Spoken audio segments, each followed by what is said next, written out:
வணக்கம் அன்பு நேயர்களே, நான் உங்கள் அன்பு தோழி யோகப்பிரியா. இது நம்ம channel Manish travels with hope. நாம் கடந்த சில நாட்களாகவே ஆன்மீக சுற்றுலா அப்படிங்கிற பேரில் முருகனின் அறுபடை வீடுகளுக்கு போயிட்டு வரதை பற்றி வீடியோக்கள் பார்த்துட்ருக்கோம். அப்படி பார்க்குறப்ப இன்றைக்கி நாம் பார்க்க போகிறது முருகனின் 6ஆம் படை வீடான பழமுதிர் சோலை. பழமுதிர் சோலை இந்த கோயிலுக்கு பல சிறப்புகள் இருக்குதுங்க. அதில் ஒரு சிறப்பானது என்னென்னா, நம்ம முருகனோட புராணங்கள் படிச்சிருப்போம். அதில் இந்த சுட்ட பழம் வேணுமா சுடாத பழம் வேணுமா அப்படின்னு சொல்லிட்டுன்னு சின்ன முருகன் வந்து ஔவையார்கிட்ட ஒரு ஒரு நகைச்சுவையான காட்சி படிச்சிருப்போம். அந்த இடம் நடந்தது நம்ம பழமுதிர் சோலையில் தாங்க.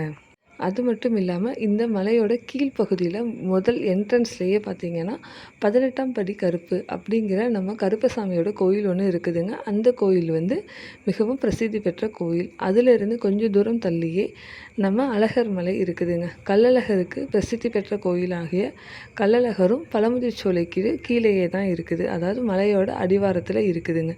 அந்த மலை அடிவாரத்துலேருந்து கொஞ்சம் மேலே ஏறினோம்னா மிடில், அதாவது மலைக்கு உச்சி பகுதிக்கு கொஞ்சம் பக்கத்துலேயே நம்ம பழமுதிர் சோலை அமைஞ்சிருக்குங்க. இந்த பழமுதிர் சோலையில் இன்னொரு பிரசித்தி பெற்ற ஒரு விஷயம் என்னென்னா, இந்த கோயிலில் மட்டும்தான் வள்ளி தெய்வானையோட முருகன் மூலவராக நமக்கு காட்சி தருவாருங்க. அடுத்தபடியாக நம்ம மலையோட உச்சி பகுதிக்கு செஞ்சோம்னா அங்கே ராக்காயி அம்மன் கோயில் இருக்குதுங்க. ராக்காயி தீர்த்தம் வந்து மதுரை மாவட்டத்தில் ரொம்ப ஃபேமஸான ஒரு தீர்த்தமாக இருக்குதுங்க.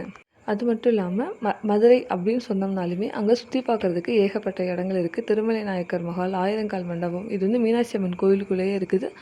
ஆயிரங்கால் மண்டபம், மதுரை மீனாட்சி அம்மன் கோயில், இது போக இப்போ நம்ம முன்னாடி சொன்ன இந்த 4 கோயில்கள், இது போக நிறைய இடங்கள் இருக்குது. அது எல்லாத்தையும் நாம் பார்க்குறதுக்கான வீடியோ தாங்க இது. நமக்கு பழமுதிர் சோலைக்கு எந்த இடத்துலேருந்துமே டைரெக்டான ட்ரெயின் கிடையாதுங்க. நம்ம மதுரைக்கு போய் ரீச் ஆகிட்டு அங்கே இருந்து தான் நம்ம லோக்கல், அதாவது பஸ் மூலியமாகவோ அல்லது வேன், ஆட்டோ, அந்த மாதிரி தனியார் வாகனங்கள் மூலியமாக தான் நம்ம இந்த கோயில்களுக்கு போக முடியும். அதனால் தஞ்சாவூர்லேருந்து மதுரைக்கு எந்தெந்த ட்ரெயின் மூலியமாக போகலாம் அப்படிங்கிறத இப்போ நாம் பார்க்கலாம். மதுரையை சுற்றி பார்க்க போகிறோம் அப்படிங்கிறது முடிவாகி போச்சு. அப்படி இருக்கிறப்ப நைட்டு டைமில் இருக்கிற ட்ரெயின்களை பற்றி நம்ம இப்போ பார்க்க போகிறது கிடையாது. ஒன்லி பகல் டைமில் இருக்கிற ட்ரெயின்களை பற்றி இப்போ நம்ம பார்க்க போகிறோம். முதல்ல நம்ம பார்க்க போகிற ட்ரெயினோட பேர் மஹால் சூப்பர் ஃபாஸ்ட் ட்ரெயினுங்க. இந்த ட்ரெயினானது வாரத்துக்கு 2 தடவை இயக்கப்படுகிறது. சென்னையிலேருந்து மதுரை வரைக்கும் செல்கின்ற இந்த ட்ரெயினில் வந்து கூட்டம் கம்மியாக தான் இருக்கும். இந்த ட்ரெயின் வாரத்தில் 2 நாள், அதாவது சனிக்கிழமை மற்றும் திங்கட்கிழமை மட்டுமே இந்த ட்ரெயின் இயக்கப்படுகிறதுங்க. இந்த ட்ரெயின் அதிகாலை 4 மணிக்கு, அதாவது சனிக்கிழமை மற்றும் திங்கட்கிழமை காலை அதிகாலை 4 மணிக்கு நம்ம தஞ்சாவூரை வந்து அடையுதுங்க. அங்கேருந்து கிளம்பி திருச்சி, திண்டுக்கல் வழியாக 7:55 மணிக்கு மதுரையை சென்று அடையுதுங்க. இந்த ட்ரெயினில் கிளம்பணும்னு நினைக்கிறவங்க ஒரு விஷயத்தை கனெக்ட் பண்ணிக்கோங்க. ஏன்னா இந்த ட்ரெயின் வந்து சனிக்கிழமை போனீங்கன்னா கண்டிப்பாக இந்த ட்ரெயின் கூட்டமாக தான் இருக்கும். அதனால் வார நாட்களான திங்கட்கிழமையை செலக்ட் பண்ணிங்கன்னா கண்டிப்பாக இந்த ட்ரெயினில் கூட்டம் கம்மியாக தாங்க இருக்கும். வாரத்தில் 2 நாட்கள் எனக்கு வேணாம், எனக்கு வாரம் முழுக்கமே, அதாவது எல்லா நாட்களுமே இருக்கிறபடி ஒரு ட்ரெயின் இருக்கா அப்படின்னு கேட்டிங்கன்னா கண்டிப்பாக இருக்குதுங்க. அந்த ட்ரெயின் தான் நம்ம சொல்லவே தேவையில்லை, அந்தியோதய அதிவிரைவு ட்ரெயின்.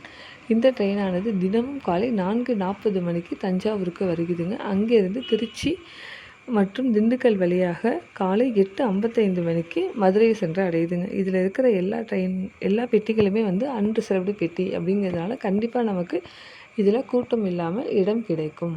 அடுத்ததாக நம்ம பார்க்க போகிற ட்ரெயினானது அம்ரித் பாரத், அதாவது வந்தே பாரத் ட்ரெயின். இந்த ட்ரெயின் வந்து நம்ம தஞ்சாவூருக்கு கிடையாதுங்க. ஆனாலும் தஞ்சாவூருக்கு ஒரு அம்ரித் பாரத் ட்ரெயின் கண்டிப்பாக இருக்குது. வந்தே பாரத்தை விட இது அடுத்த வகை கம்மியான ட்ரெயினுங்க. இந்த ட்ரெயின் பார்த்திங்கன்னா வாரத்தில் 1 நாள், வாரத்தில் 1 டே, அதுவும் சண்டே இயக்கப்படுகிறதுங்க. தஞ்சாவூர்லேருந்து காசேகோடாங்கிலேருந்து நாகர்கோவில் வரைக்கும் செல்கின்ற இந்த ட்ரெயினானது வீக்லி 1 டே, அதாவது சண்டே மார்னிங் 6:55 மணிக்கு நம்ம தஞ்சாவூருக்கு வந்து சேருதுங்க. அங்கேருந்து கிளம்பி முன்னாடி சொன்ன மாதிரி திருச்சி மற்றும் திண்டுக்கல் வழியாக 10:15 மணிக்கு நம்ம மதுரையை சென்று அடையுது. இந்த ட்ரெயினில் ஒரு ஸ்பெசிஃபிக் என்னென்னு பார்த்தீங்கன்னா, இந்த ட்ரெயினில் மொத்தம் 19 பெட்டிங்க. அதில் 8 பெட்டி ரிசர்வ்டு, பாக்கி 11 பெட்டி அன்ரிசர்வ்டுங்கிறதுனால கண்டிப்பாக நமக்கு இந்த ட்ரெயினில் இடம் கிடைக்க வாய்ப்பு இருக்குது. பகல் டைம் ஒத்து வராதுங்க. நமக்கு மதியான டைமாக இருந்தால் ஏதாவது ட்ரெயின் இருக்கா அப்படின்னு சொல்லி கேட்டிங்கன்னா கண்டிப்பாக அதுக்கும் ஒரு ட்ரெயின் இருக்குதுங்க. அந்த ட்ரெயினும் வாரத்தில் 1 நாள் இயங்குகிறது. செவ்வாய்க்கிழமை மட்டும் இயங்கும். காசியிலிருந்து கன்னியாகுமரி வரைக்கும் செல்கின்ற தமிழ் சங்கம் எக்ஸ்பிரஸ்ங்க. இந்த ட்ரெயினானது ஒவ்வொரு வாரமும் செவ்வாய்க்கிழமை மதியம் 12:25 மணிக்கு தஞ்சாவூருக்கு வந்து அங்கேருந்து கிளம்பி 3:35 மணிக்கு மதுரையை சென்று அடையுதுங்க. அடுத்ததா நம்ம பார்க்க போற ட்ரெயின் ஒரு சிறப்பு ரயிலுங்க. இந்த ட்ரெயினானது சென்னை தாம்பரத்திலிருந்து கிளம்பி தூத்துக்குடிக்கு போகுது. இந்த ட்ரெயின் இப்போ சிறப்பு ரயிலா தான் அறிவிக்கப்பட்டிருக்கு. இந்த ட்ரெயினும் வாரத்தில செவ்வாய்க்கிழமை மட்டுமே இயங்குதுங்க. 12:45 மணிக்கு தஞ்சாவூருக்கு வருகின்ற மதியம் 12:45 மணிக்கு வருகிற இந்த ட்ரெயினானது சாயந்தரம் அதாவது மாலை 4:20 மணிக்கு மதுரையை சென்று அடையுதுங்க. அடுத்தது இன்னொரு ட்ரெயின். அதாவது மயிலாடுதுறையிலேருந்து செங்கோட்டை வரைக்கும் செல்கின்ற ட்ரெயினானது தினமும் மதியம் 1:40 மணிக்கு தஞ்சாவூர்லேருந்து கிளம்பி சாயந்தரம் 5:10 மணிக்கு மதுரையை சென்று அடையுதுங்க. இந்த ட்ரெயினானது அன்ரிசர்வ்ட் ட்ரெயின் தாங்க. அதனால நமக்கு கண்டிப்பாக இடம் கிடைக்கும். என்னடா இது மதுரையிலேருந்து தஞ்சாவூர்லேருந்து மதுரைக்கு போகிறதுக்கு இவ்வளோ ட்ரெயின்கள் மட்டும்தான் இருக்கா? செந்தூர் எக்ஸ்பிரஸ் இருக்குது. திருப்பதிலேருந்து ராமேஸ்வரம் வரைக்கும் போகிற ட்ரெயின் மதுரைக்கு போய் தானே போகும் அப்படின்னு சொல்லி நீங்கள் கேட்குறதெல்லாம் சரிதாங்க. ஆனால் இந்த ட்ரெயின்கள் இப்போ நம்ம சொன்ன எல்லா ட்ரெயினுமே பகல் நேரங்களில் போய் சென்றடைகிற ட்ரெயினாக இருக்குது.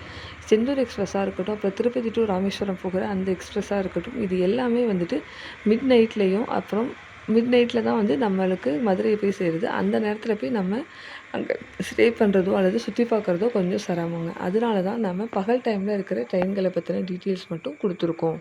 இந்த தகவல்கள் உங்களுக்கு உபயோகமாக இருக்குங்கிறத கண்டிப்பாக நாங்கள் நம்புகிறோங்க.